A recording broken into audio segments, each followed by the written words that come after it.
Well, that was a year. Think of all that time we spent, years, throwing around so carelessly, so meaninglessly the word escapism. Movies as escapism in 2014? From what? Bad TV? The heat of summer? 2017 showed us the true escapist power of cinema, whether it was being transported to the jungles of Amazonia, the high-end fashion shops of Paris, a motel in Florida, or the land of the dead. This year at the movies was, for me, defined by immersive experiences. It's the primary theme I saw emerge after creating this list, and it's the thing I probably valued most when appraising everything I'd seen this year. So let's jump right into it. Here are my picks for the 17 best films, and really the 17 most immersive films of 2017.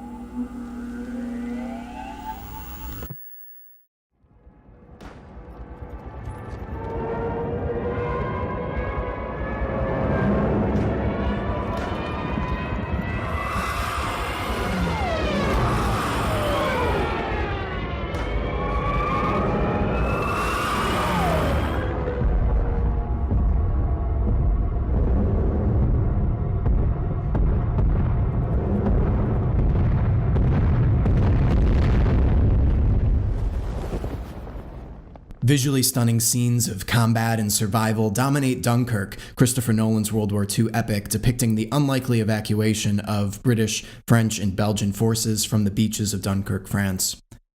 The dogfighting sequences are mesmerizing, the staggering scope of the beach air raids that feature over 1,000 extras on screen at once are terrifying, and really no film this year did more to capitalize on the unique experience of watching a movie in a movie theater. So, why is it at the bottom of this list instead of the top? Nolan's an interesting filmmaker because, despite his blockbuster releases, like the Dark Knight trilogy, he's taking risks. With the visuals, of course, but also with story. And here, those risks with the storytelling don't necessarily pay off. I found the clunky tri-narrative device in which we intercut between one story taking place over the course of an hour, another over the course of a day, and a third unfolding over an entire week. I felt it kept me so busy working through that narrative puzzle of jumbled timelines that I found it difficult to access the film emotionally on a first viewing. Individual scenes are visceral and intense, but the overall sequences, I think, are a bit unnecessarily convoluted. A second viewing did fix that for me, but, if the phrase is that a great film rewards a second viewing, Dunkirk really all but requires one.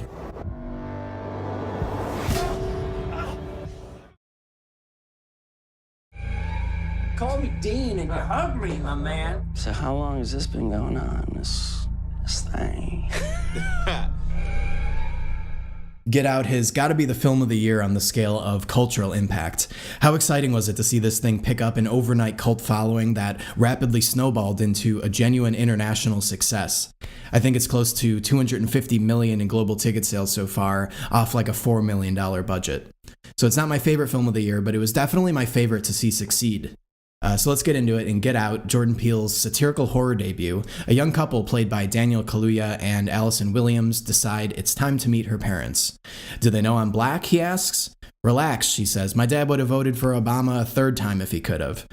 So that's where the sensibilities are here. Peele is the co-creator of the Comedy Central hit Key and Peele, and he uses his experience in sketch comedy to create some razor-sharp depictions of casual racism here that are satirical in nature, but genuine enough in heart to make audiences nice and uncomfortable as intended, and combine the discomfort of seeing how much progress we still have to go towards true social equality in America with the fact that Get Out is also a literal horror film, and you've got one volatile viewing experience. It's a lot of fun. It's a message film with murder.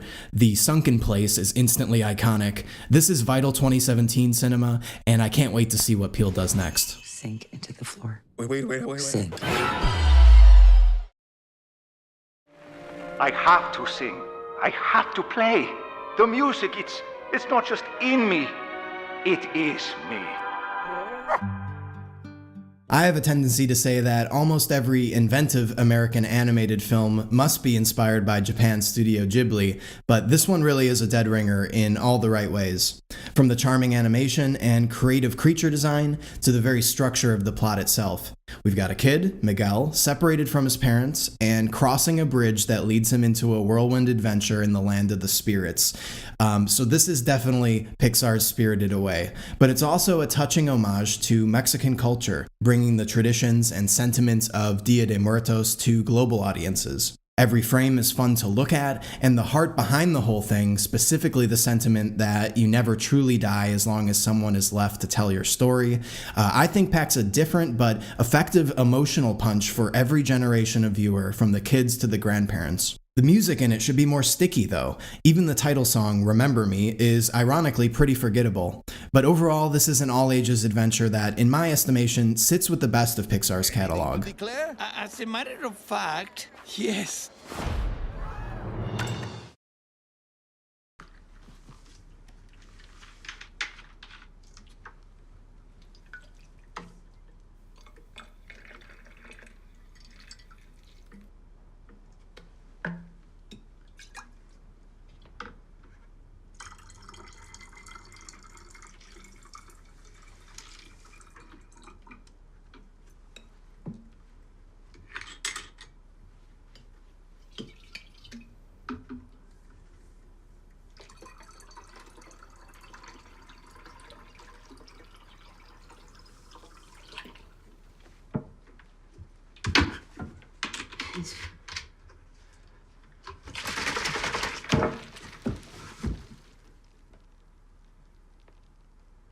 I know.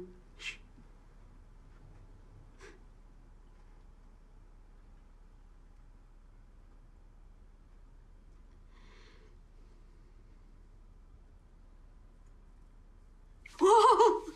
Whoa!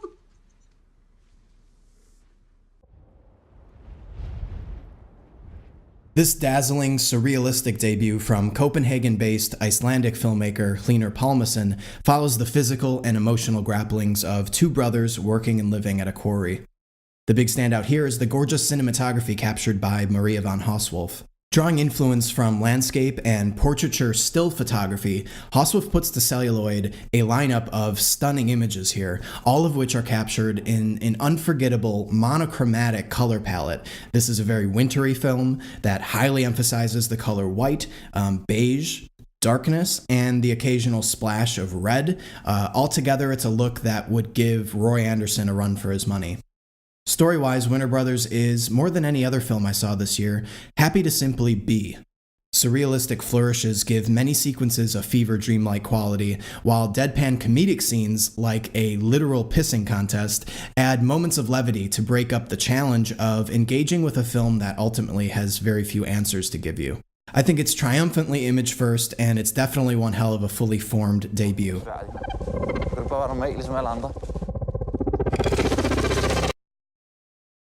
The owner of this place is a client. That's why we could get a table so last minute. That's why they gave us this bigger table. I imagine they'll send some complimentary stuff, too. $55 for a steak. We're known for their meat here. And $35 for a salmon? You get the salmon to blow you for that price? In the Meyerowitz stories, Harold Meyerowitz, an aging and, he feels, severely underappreciated sculpturalist, plans a career retrospective, reuniting his three estranged adult children. Director Noah Baumbach does the best storytelling of his career here, combining the slipshod dialogue he's already perfected in films like Frances Ha with elements of visual storytelling that he's only begun to explore in projects like When We Were Young and Mistress America. The result is that his jam-packed comedic dialogue from the screenplay is allowed to really breathe like never before, with the comedy derived from the cinematography and the edit. In other words, he's cracked what makes Woody Allen's best stuff work, and he's applying it to his own vision of modern life, one in which the caustic consequences of bad parenting are entangled with the inexplicable draw of family. The entire ensemble, which is Dustin Hoffman, Elizabeth Marvel, Emma Thompson, Grace Van Patten, and Ben Stiller, they're all reliably solid, but it's Adam Sandler who gives the standout performance. He's the chronically unemployed Danny, one of the three children. This is Sandler in the pocket like he hasn't been since 2002, stealing scenes with his unique ability to express self-pity and overwhelming rage like no other American actor. Excellent stuff.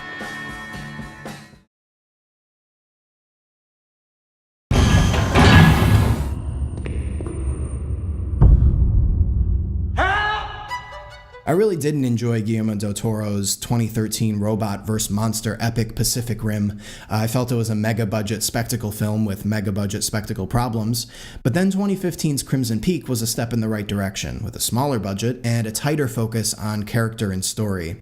But it wasn't until the opening 30 seconds, really, of The Shape of Water that I finally breathed a sigh of relief.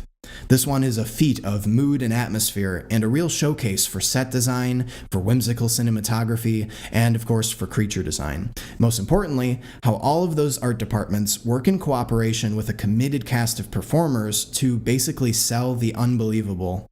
The Shape of Water tells the story of a secret government laboratory, the man tasked with containing a sea creature held within it, and the mute custodian, played by Sally Hawkins in one of my favorite performances of the year, who falls in love with him. And by him, I mean the creature. So that's a tough sell for a mid-budget Oscar season release, but this thing is special, and frankly, I think it has a fair shot at Best Picture. It's a fairy tale that appeals to adult sensibilities, and it's a nostalgic homage to a 1950s Americana that never quite actually existed. This is the follow-up Pan's Labyrinth deserved. It finds Guillermo del Toro reasserting his claim as master world builder and a visionary of the modern fairy tale.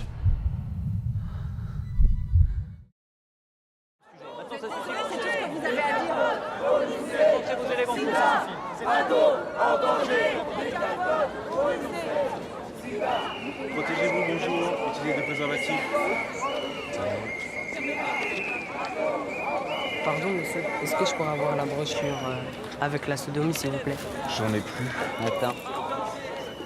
Jordan, tiens. Merci beaucoup. Protégez-vous, mettez des préservatifs. Je prends pas ça, moi. Pourquoi? Parce que je suis pas pédée. Ça va pas dire des trucs comme ça? Je risque pas de choper votre connerie de sida, hein, en attendant. Ah, putain. Since its formation in the late 80s, the AIDS prevention and treatment advocacy group ACT UP has made headlines repeatedly for their high-visibility protests and guerrilla demonstrations. BPM is a dramatization of the actions of the Paris chapter of ACT UP in the 1990s. This was the favorite for the Palme d'Or at Cannes this year, and a bit of an upset when it instead won second prize, and it's easy to see why. It commands rapt attention, especially in its pretty upsetting third act that left everyone at my screening in their seats stunned for minutes. Director Robin Campillo takes a distanced approach to capturing this story, instilling the film with a documentary-like quality that works really well to assert his depiction of a real organization at a real point in history as an accurate one. We open on something like a 15-minute ACT UP meeting that unfolds in real time, in which conversation and debate bounces around the room, and we hone in on the lives of a few specific characters from there. Of note are the intense demonstration sequences, especially the infiltration of a pharmaceutical company. But Campillo, with his limited time, is equally interested in joy as pain. And that depiction of joy in clubbing and flirting and living, despite many of the characters' very bleak prognoses, gives the film its ultimately inspiring power. Nous vivons le sida comme une guerre. Rejoignez-nous!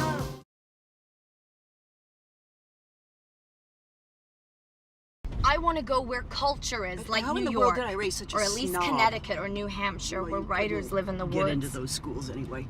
Mom, You can't even pass your driver's test. because you wouldn't let me practice The way enough. that you work, or the way that you don't work, you're not even worth state tuition, Christine. My name is Ladybird. Well, actually, it's not, and it's ridiculous. Call me because your name Ladybird is like Christine. you said you would. You should just go to City College. You know, with your work ethic, just go to City College and then to jail, and then back to City College, and then maybe you'd learn to pull yourself up and not expect everybody to do everything.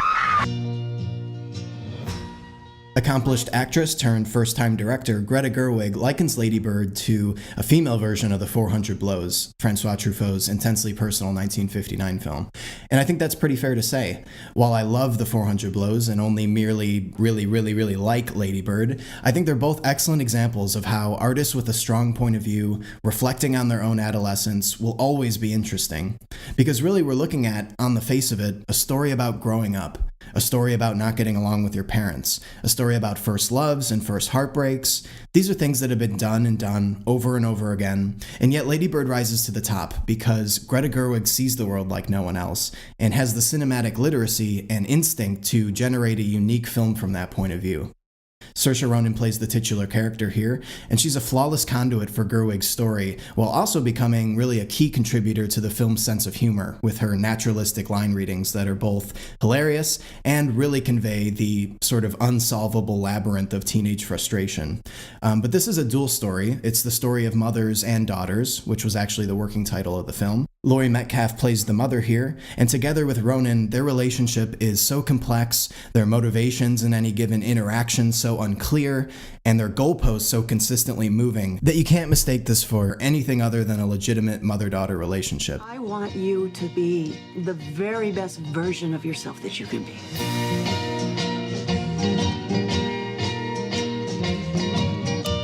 What if this is the best version?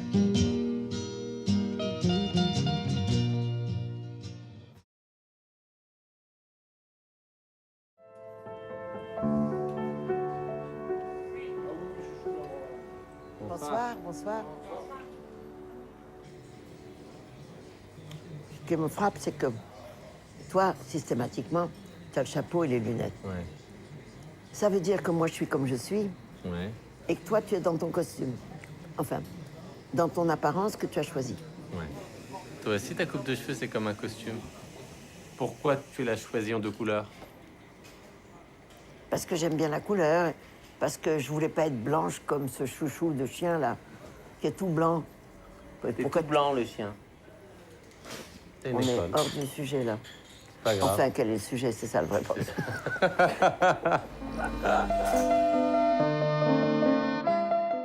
The concept of Faces Places, showing up in a small village, photographing the everyday people there, and creating massive, publicly displayed art prints of them, is so moving to me just as an abstract idea on paper.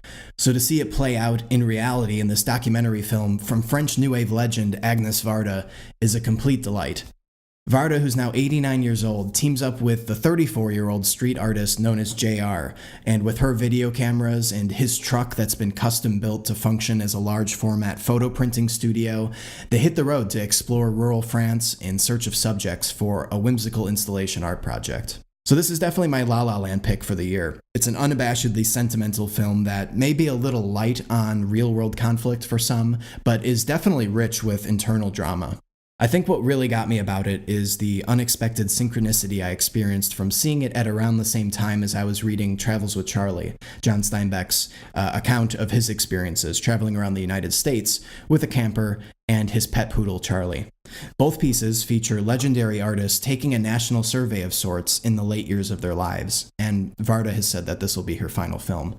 And both are a rare chance to see a great artist actually experience their world, not simply reflect on it through their art. So there's basically no way this thing was going to have any less than 100% on Rotten Tomatoes, because there's just no way anyone could not like this film. If 2017 was in any way an ailment to you, prescribe yourself this 90-minute humanistic vacation. Surprenant. Et l'art, c'est pour surprendre aussi les gens, non? Allez, bonne journée, au revoir.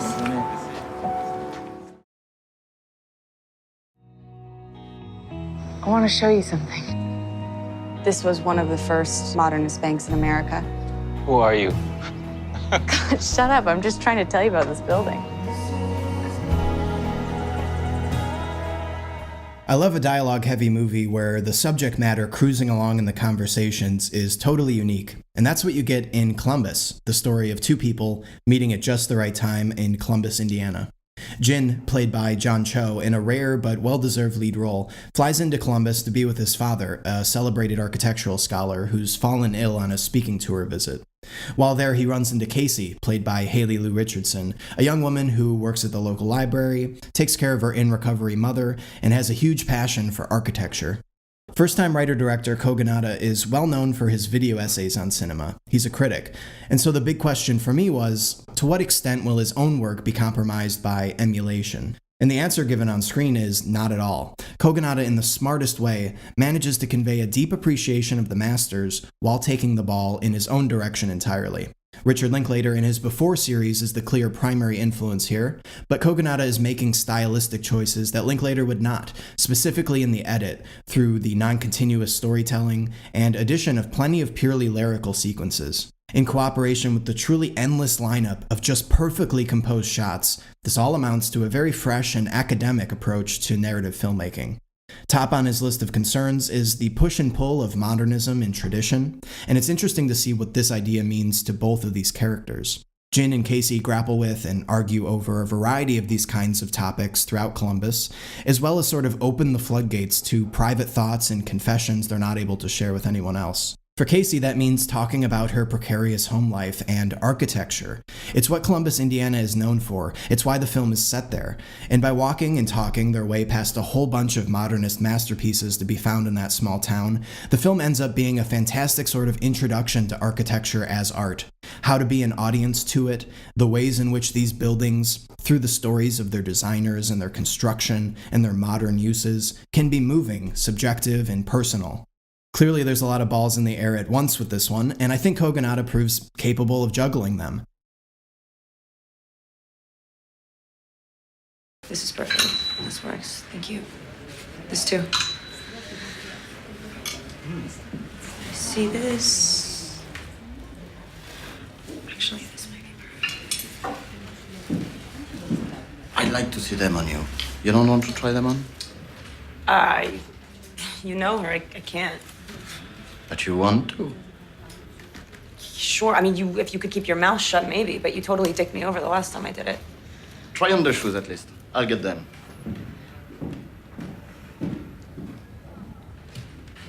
They're the same size. She won't have to send them back. Okay, Vincent. You have to promise me.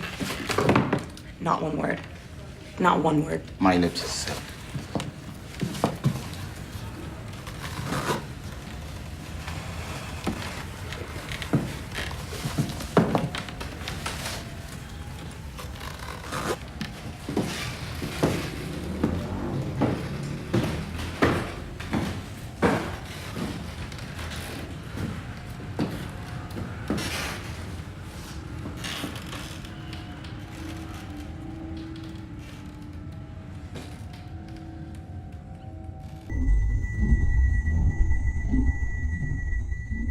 Well, I never would have guessed one of my most edge-of-the-seat 15 minutes in a theater this year would be spent watching Kristen Stewart texting on a train, but here we are with Olivier Assayas's Personal Shopper.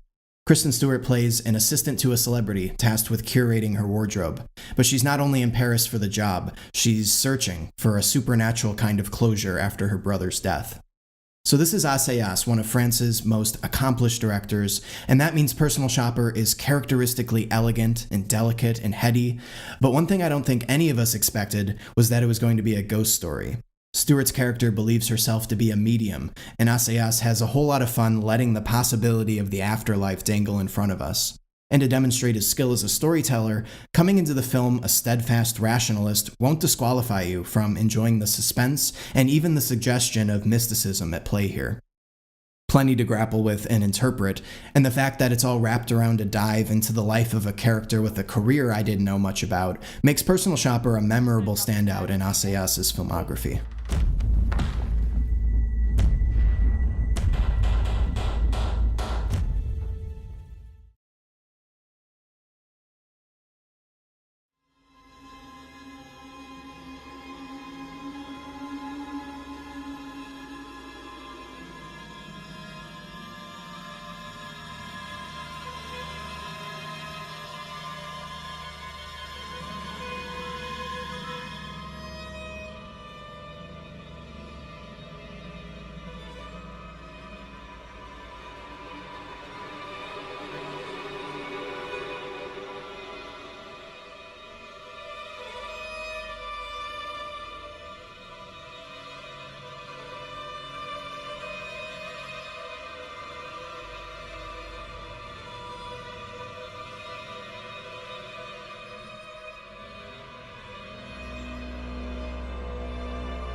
Well, this should make for a good pairing with Personal Shopper. Get a glimpse of infinity in this look at the day-to-day life of a ghost. Casey Affleck plays our ghost, and Rooney Mara is in as his widow. This is a film I first heard about because of the fact that Affleck's ghost is clad in a literal bedsheet with holes cut for the eyes. And that choice, which is kind of silly sounding on its face, ends up being the key to the film's meditative power.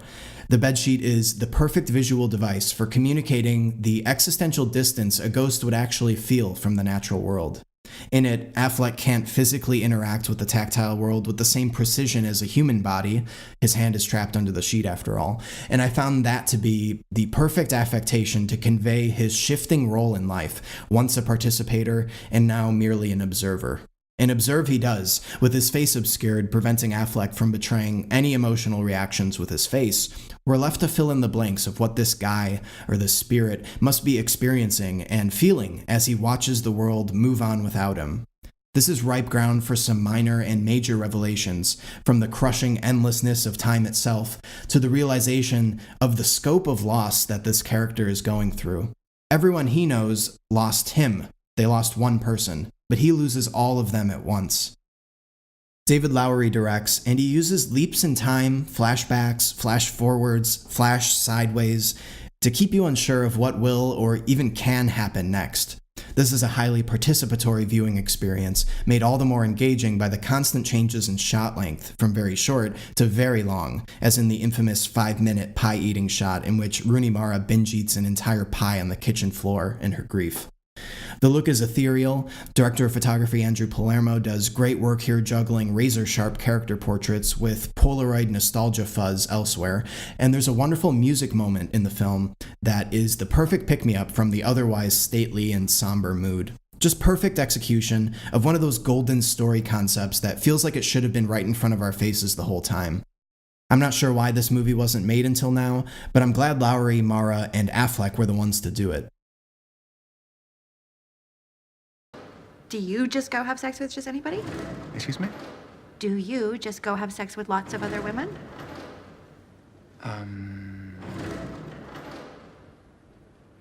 Is this something that you do a lot? Kind of private question, isn't it? Well, so is being inside me. Pretty private, so... But where's the connection there? I'm asking how often you do.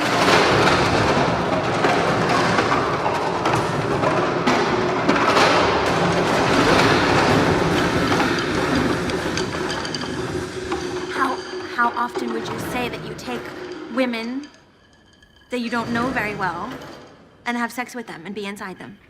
I'm not sure, maybe. Do you not remember them? Yeah, sure, I do, yeah.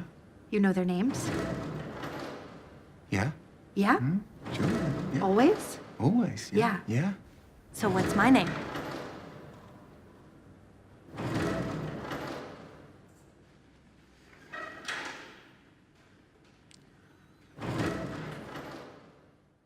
I want to say The Square is one of the most cynical films I've ever seen. I want to, but I'm afraid it's probably just bracingly reflective of our actual global society. It comes from Ruben Östlund, director of 2014's Force Majeure, an outstanding cringe comedy about modern masculinity. And watching The Square, you get the sense that Östlund looked at his success with Force Majeure as an outright challenge. More comedy, more cringe, more ideas, more genres. The Square is all about more. When it comes to the sheer volume of ideas expressed on screen, The Square must have every other film of the year beat. It's about the curator of a modern art museum in Stockholm, Sweden, and his descent into existential chaos when he unknowingly approves a controversial approach to advertising a new exhibit. At least that's what could be described as the primary storyline. Along the way, there's a man yelling bullshit at an artist's Q&A event, a tug of war over a used condom, and a pet chimpanzee. The Square is really a series of connected, satirical vignettes presented in a grave and imposing Scandinavian style. And that makes for an off-putting clash of tone that Östlund takes full advantage of. And I think it's probably one of the reasons the film earned the Palme d'Or at Cannes this year over BPM, which came up earlier on this list. But if all this sounds pretentious, the good news is that Östlund really has some cutting observations to make about modern art and modern relationships, about class divide, and most effectively about the mechanics of real-world hypocrisy. He also chooses to take a conspicuous approach to visual metaphor here, so this definitely isn't subtle stuff, but the in-your-face energy allows the square to execute its very best scenes, 3 or 4 of which had me just floored to see them play out, and one of which, a show-stopping set piece depicting herd mentality in terrifying fashion, will surely become one of the great scenes. The square is an audacious and weird opus. It's pretentious and gloriously in on its own joke about that. It's indulgent to the tune of 151 minutes. And for all those reasons, I really loved it.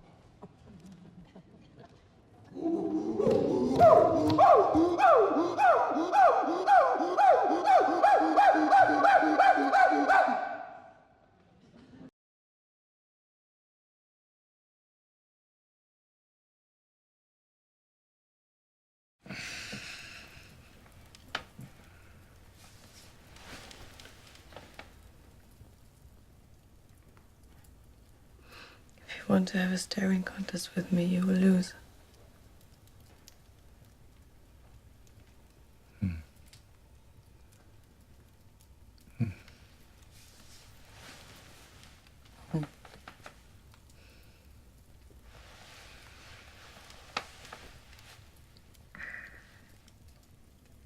You are a very handsome man.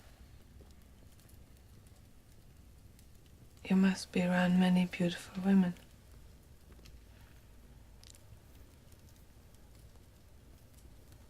Yes.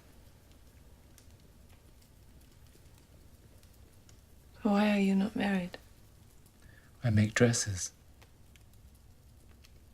You cannot be married when you make dresses. I'm certain I was never meant to marry. I'm a confirmed bachelor. I'm incurable. The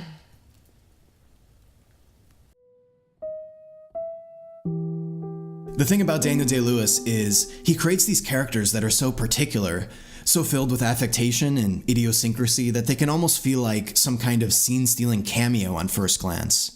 But Day-Lewis is such a rigorous performer, so dedicated to method acting, and then some, that he not only legitimizes these would-be caricatures as genuine lead characters, but he often makes them unforgettable.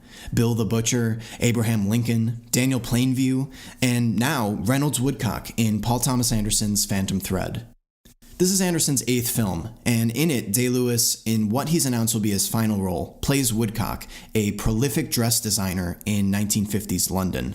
Woodcock is a man consumed by his work, a man that allows women into his life only under the pretense that they serve as his creative muse, and even then, often only until he becomes bored with them. And then he meets Alma, who is here played by Vicky Krieps, and suddenly he finds his passion being pulled in a new direction, a direction that could be potentially devastating to his work.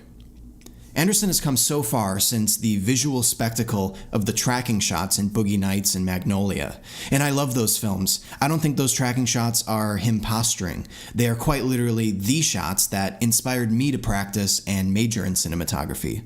But at the same time, his direction of recent films have shown a level of sophistication that simply isn't there in his earlier work. He no longer needs to use the camera in that way to inspire awe, because he's learned how to do it through the screenplay and the atmosphere. In Phantom Thread, every spoken line is precise. Every shot is composed with delicacy. The costumes, which of course are especially highlighted, are stunningly detailed, and the lighting is soft and natural with lots of daylight.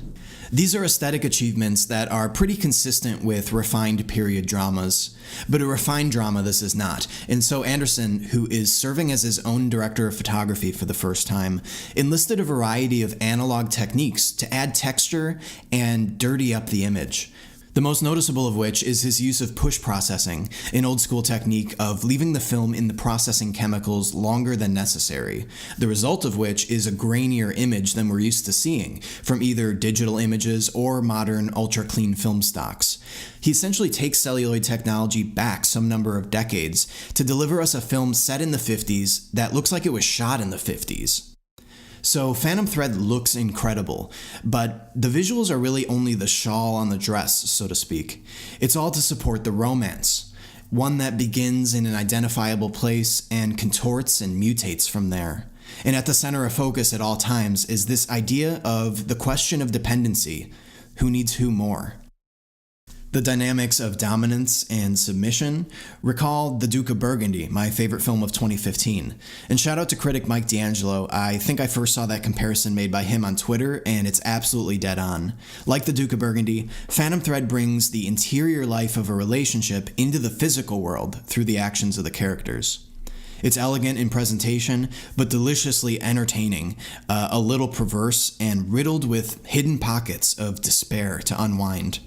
What a monumental parting gift from Daniel Day-Lewis should he really go through with retiring, and another vexing project from one of the best living American filmmakers.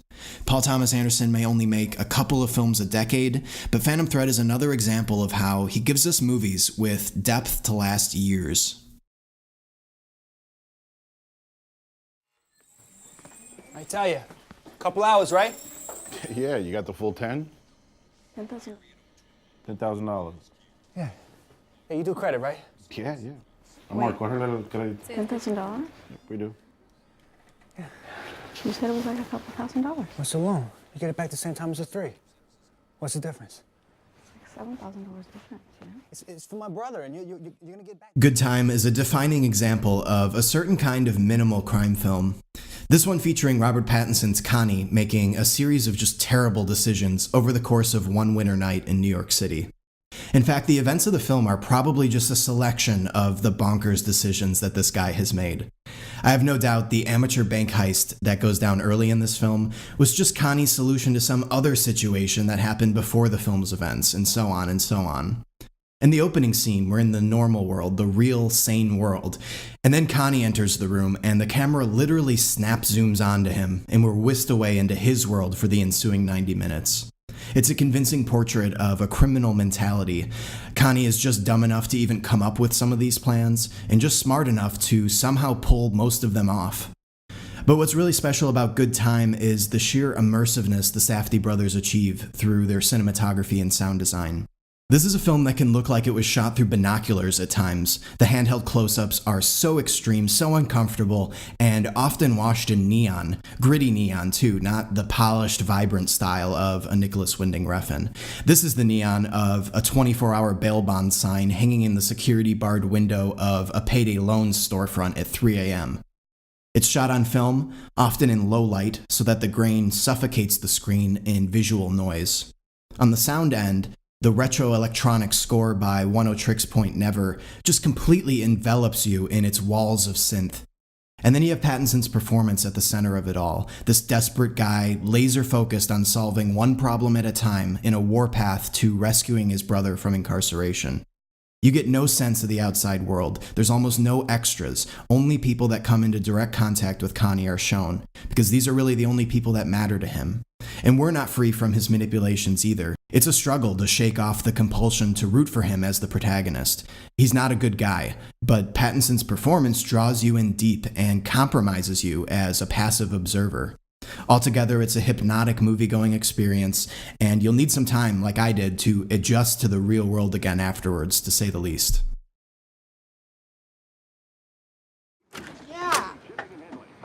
I got a videotape of the kids illegally entering the utility room and pulling. Do you hear what I just said? I got it. I'm gonna talk to her. Captain Skin, you're out of here. It's only second week of the summer and there's already been a dead fish in the pool. We were doing an experiment. We were trying to get it back alive. That wasn't my idea. And water balloons thrown at tourists. You can't fuck with tourists. They didn't tip us. Are you serious? No. Oh my God, this is unacceptable. I failed as a mother, Mooney. You've disgraced me. Harley? Yeah, Mom, you're a disgrace. Whoa. Let's go. Come on. Somewhere outside the confines of Disney World in Orlando, Florida, you'll find the Magic Castle, a budget motel that's home to a variety of memorable characters in the Florida Project. Among them are Haley, a long-term resident of the motel and the single mother of Moni, her vivacious 6-year-old. There's Moni's friends, children of others that are living full-time in the Magic Castle. And there's Bobby, the property's manager. Together, they bring to light the lives of the hidden homeless, a little spoken of segment of the American population without the means to secure permanent housing, but with just enough income to keep themselves out of shelters. Obviously, these are people in a very tough situation, a very sad situation, but I wouldn't blame you for forgetting that while watching The Florida Project because you're too busy laughing. Director Sean Baker, I think it's fair to say, introduces American audiences to the hidden homeless problem with this film, but he does it through the eyes of the kids of this story. The kids of the Magic Castle spend their days swimming in the pool, exploring the nearby establishments, and running through this network of motels that they really treat like their neighborhood. And they're hilarious, especially Brooklyn Prince, who plays Moni with a sardonic bravado that is just hilariously captivating. There's a lot of joy here, but it's also childhood without the proper fencing, without a safety net. And Baker loves playing with that, the joys of the minor adventure of youth contrasted with the very adult risks inherent to the reality of this living situation. It's really a tonal balancing act, one with potent emotional highs and lows, and out of it emerges this pattern of escalation that had me, despite loving the film in the moment, really wishing it would end before anything truly terrible could happen to these characters. This is the follow-up to Baker's Tangerine, a 2015 film that was notably shot on iPhone 5s. Despite the technical limitations, Tangerine was a visually kinetic film that expressed great empathy for its own set of underrepresented characters. Baker doubles down on both of those elements here, offering a film that's not only kinetic, but really visually majestic in glorious, fuzzy 35mm. And he captures an all-time great shot, I think, featuring Bobby, the building manager, who's played by Willem Dafoe in like a career-best role here, by the way. The shot is of him standing on the top floor balcony of the motel at dusk, lighting up a cigarette, just as all the lights of the motel flicker on. It's easily one of the most breathtaking moments of the year. And on that element of empathy that Tangerine is so revered for, Baker bests himself at that too, by making the message of the Florida Project the foundation that the narrative is constructed off of, and nothing more. It's not the roof capping it all off, it's not the paint slapped on the walls, the message is the foundation. And what that means in practical terms is that his enormous compassion for these characters and the real-world people that they represent comes through implicitly. There's not a single moment here to my memory of dialogue explicitly expressing the themes. It's nonstop showing, triumphant showing. Take the ubiquitous helicopters heard taking off and landing just outside the motel. These are helicopters carrying tourists on sightseeing excursions. What a lavish proposition beyond the wildest realms of possibility for these characters whose day-to-day lives are concerned with paying the week's rent. Someone in the film could have commented on this, the constant reminder of class divide, the mapping of two very different places over the same space, all that this area means to such different economic classes of people. No need though, you just see the helicopters, and Haley flicks them off. Have a nice day! Love you, Bobby! I love you too!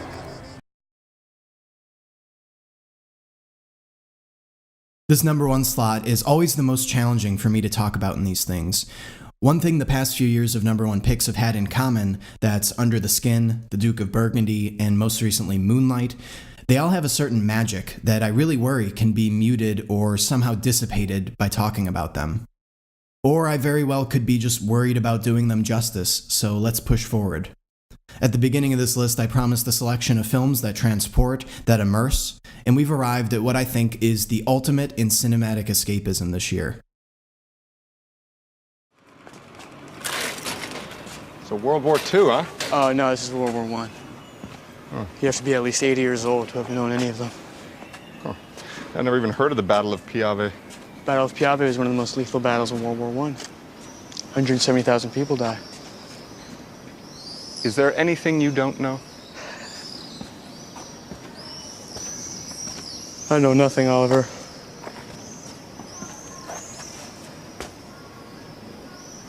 Well, you seem to know more than anybody else around here. Well, if you only knew how little I know about the things that matter. What things that matter?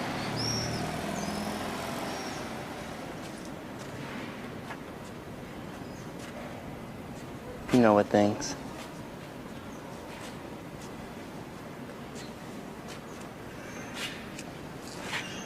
Why are you telling me this? Because I thought you should know. Because you thought I should know? Because I wanted you to know. Because I wanted you to know. Because I wanted you to know.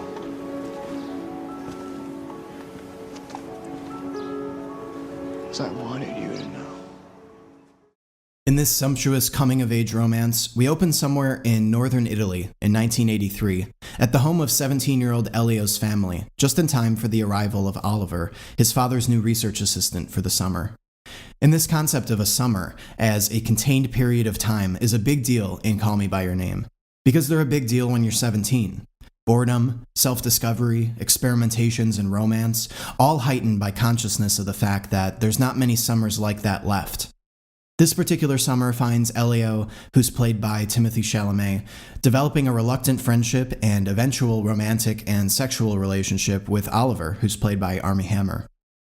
To the film's great benefit, director Luca Guadagnino forgoes bringing any external anxieties or conflicts into this film's universe. There's no homophobic characters.